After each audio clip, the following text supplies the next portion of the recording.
The county ID number in the other ear. We tattoo that county number. The first letter on the tattoo will be a T for Texas, and then it'll be a 001 through T254 is what, so you need to know what your number is for your county. When you tattoo that animal, you'll notice you've got the ribs in the ear, and when you're tagging and tattooing, you don't want to go through those ribs. You want to go on those flat places in between the ribs. And so try to tag there and try to tattoo there if you can. There's a 4-digit number here, and what we're going to do is we're going to try to get that right between those ribs, press that and make a hole in there, and then we'll put the tattoo ink in those holes. The secret on tattooing is you got to mash and get some holes in there, but the secret is to get the tattoo ink worked down in that ear very well.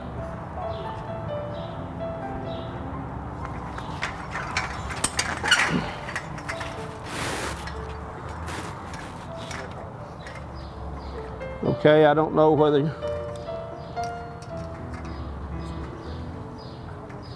what I've done, I've got the holes in there. The best thing to use is a toothbrush.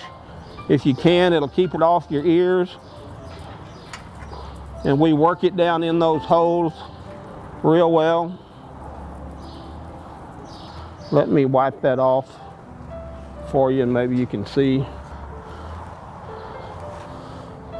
You can't see that real well, but we got the number tattooed right across there. That ink gets down in the holes and it will stay there so you can read that when it comes to the show. We do that just to make sure that those animals for a particular county were tattooed and identified for that county. On occasion, we'll have a lamb that was tattooed early during that month, validated in the kid's name, and they decided they want to sell that animal, and they can go ahead and sell that animal. But we have what we call a change of ownership form because that'll already have a tattoo in there, and so that change of ownership form that's signed by the agent and the exhibitor should go along when that animal is transferred. The other form that we do have is we require that those young people when they go and validate that. Shave the puppy's ear. Take off all of the excessive hair. Even if an ear looks bald, it almost certainly isn't. There will be some fluff on it, and it is important that we get all the hair out of the ear so it doesn't interfere with the pins.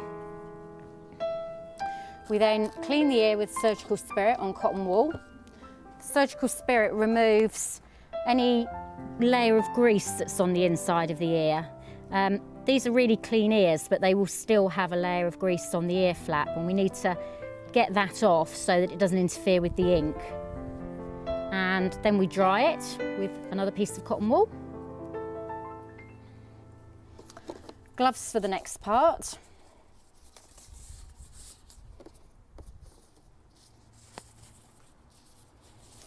Okay, these are the tattooing forceps. They're already loaded up with the next number that I need to use for this puppy.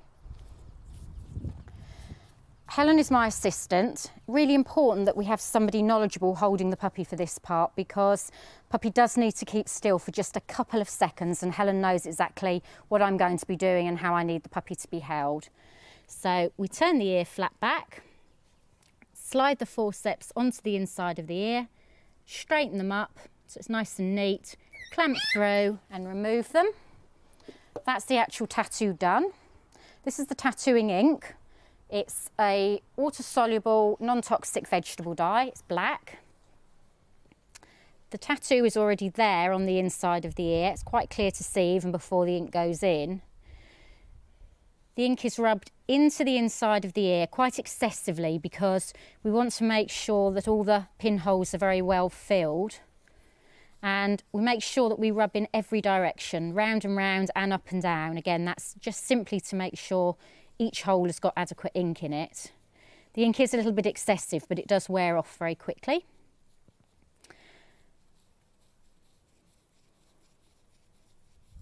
And we're looking really just to continue rubbing the ink in until it starts to harden off and go a little bit tacky. The ink contains a mild antiseptic, so the first thing really that goes into the holes is an antiseptic paste, and that's why we don't get any infection, we don't get any nasty scab formation, simply because we're filling the holes with something nice before anything nasty has a chance to get in. And once we've rubbed it in and it's nice and tacky and quite difficult to move around on the ear anymore, that's the tattoo done. Very good boy you were. Was a very good boy. You can have a run round to your mum. Thus creating confusion or worse. An alternative form of permanent identification for animals is tattooing the animal with registered codes. A tattoo, generally placed in the ear of beef cattle, can be used to identify the animal, even if non-permanent forms of ID such as ear tags or bangs tags fall out or are removed. Today we are going to demonstrate the process of tattooing a registered breeding heifer. The process starts by making sure you have the tools to properly and safely administer a tattoo ID marker. This will include tattoo ink. Green is generally preferred because of its ability to color contrast the mark against other material found in the ear, such as dirt and other grime. Other tattoo ink colors are acceptable, but may be difficult to read as time goes on. An old toothbrush may be handy to apply the tattoo ink into the ear, and latex gloves or their equivalent is a must to avoid staining your hands with tattoo ink.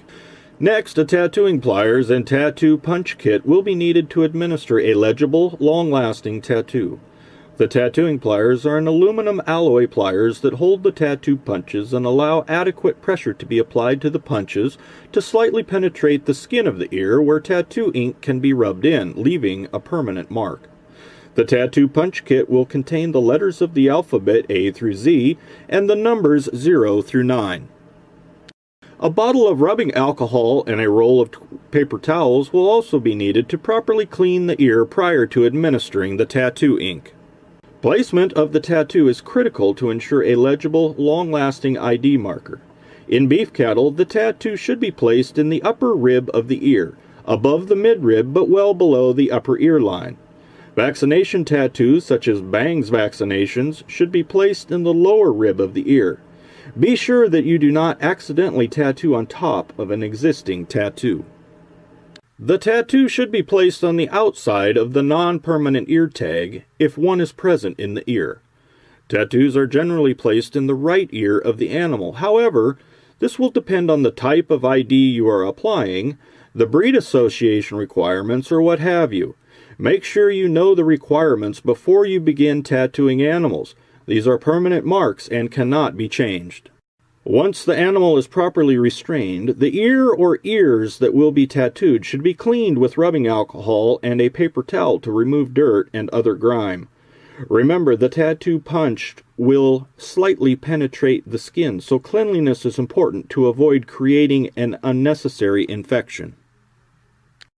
Once the ear or ears are properly cleaned, tattoo ink should be applied in the upper rib of the ear where the tattoo punches will be administered. Make sure to coat the entire area liberally with ink to make sure all of the punches are applied in the ink. A toothbrush is a good tool to apply the ink to the ear. After the ink has been applied to the ear, set the proper number or letter combination punches in the pliers. Double and even triple checking that the correct digits are placed in the applicator. They are in the correct order, and they will be applied right side up in the ear. The tattoo pliers may be used over the top of the rib of the ear or from the bottom. Either is fine, just make sure the digit punches loaded in the pliers are facing the right way, lest your tattoo be applied upside down. Once the tattoo pliers are set, the punches can be set in the ear over the ink and squeezed firmly for 10 seconds. In this demonstration, a tattoo is being applied in each ear of the animal. The individual animal code is in the right ear and the ranch ID in the left ear per Red Angus Association of America rules. It is not necessary to apply both tattoos at the same time, but it is handy and goes a lot faster if you have enough people to do so. Once the tattoo punches have been applied firmly for 10 seconds, remove the pliers and immediately rub ink into the entire tattoo, marking using the aforementioned toothbrush.